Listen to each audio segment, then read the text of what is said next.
Okay, so how do you get adults to willingly listen to your entire sermon? I mean, that's the goal, and I want to show you in this video the secrets to grabbing their attention, basically grabbing them by the ears and making them want to listen to the entire sermon. Now, I know there's some of you who are hoping that I'll give you something that will hypnotize them and force them to, but that's not a possibility. And in fact, before you click off by saying, oh man, I was hoping that you would give me that, I don't believe you really want that. And here's the reason why. When you get people to willingly listen, they are more apt to go out and put into practice the truths you give them. And so because I know you're listening to this because you want to help people, friend, you don't want to force them to listen. You want them to willingly listen to the rest of your sermon. And I believe that hinges on our introduction. And so I'm going to give you some tips on how to introduce your sermon that gets adults to want to willingly listen to everything that comes afterwards, okay? And so if you'll give me the next 5 minutes of your time,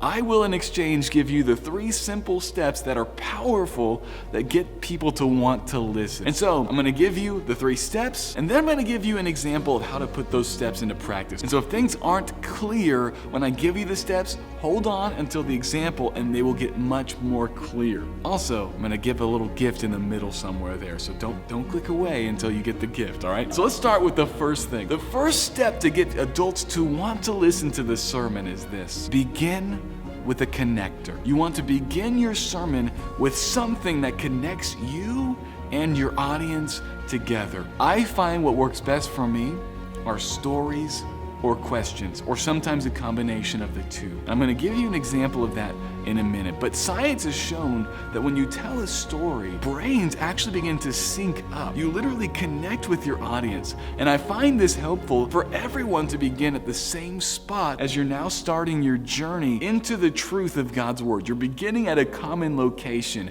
and that's why it's so important to start with a connector. But once you've started with your connector, you've got everybody on the same wavelength, they're connected to the truth you're about to share with them. The second thing I find very helpful is to move to an intriguer. Now that you're connected, you want to grab their attention and make them interested in the topic that basically your sermon's gonna dish out. They're now beginning to salivate for the truth that the Word of God already has. And that's what the intriguer does. You say, well, okay, that's awesome, but how do I do that? There's 2 things I like to do. The first thing is I want to give them a desirable truth, all right? And I'll illustrate this in a second, but I give them a desirable truth. And then I also ask them a question. Ask them a question of whether that truth is attainable or whether they want to attain it, okay? So that is the intriguer, and that grabs the adults' attentions and makes them actually invested in the sermon that's to come. So you start with a connector, you move to an intriguer, and I will illustrate this in a second, but then the third step is this. You want to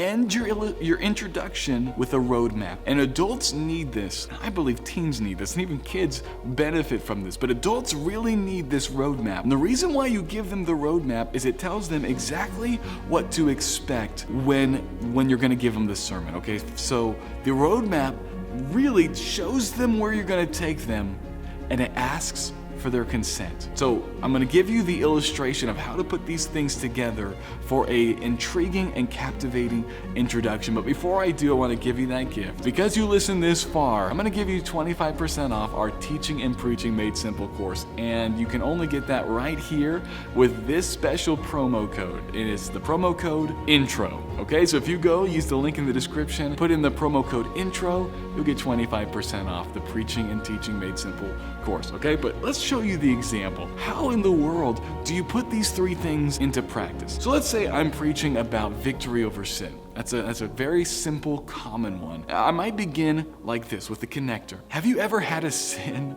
that you just couldn't let go of? Or maybe a better way to put it is, it just wouldn't let you go. It just grabbed you and it controlled your life, and you felt like there was nothing you could do to get rid of this sin. I know I have personally, and literally back in high school. Now this isn't a true story, I'm making this up, okay, for the introduction.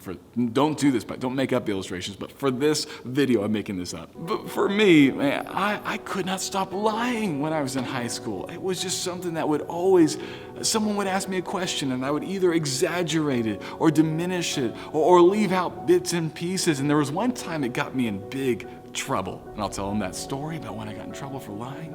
And no matter what I tried to do, I just couldn't stop lying until one day a mentor pulled me aside and gave me the secrets I'm going to share with you on how to have victory over my sin. All right, so that's the connector. We're connected. We're on the same page now, and I'm going to move to the intriguer. Friend, I believe that everybody can have victory over the sin that holds them captive. And that means you can have victory over your sin. The question is, do you want it? Do you want to be free from your lust? Do you want to be free from always lying? Do you want to be free from the insecurities and the guilt and the shame? Do you want to be free from those? That's the intriguer, okay? Let's move on to the roadmap. If you do, then I encourage you to join me for the next 30 minutes or for the next hour, as I'm going to give you the 3 powerful steps that you can use today to be free from your sin. If you'll give me the next 30 minutes of your attention and of your time, I will give you something that can literally transform your life, okay? Are we all on the same page? All right, then let's jump into this. All right, that is how you do an introduction that gets adults to willingly listen. And if you have any questions or tips of your own, leave them in the comments below.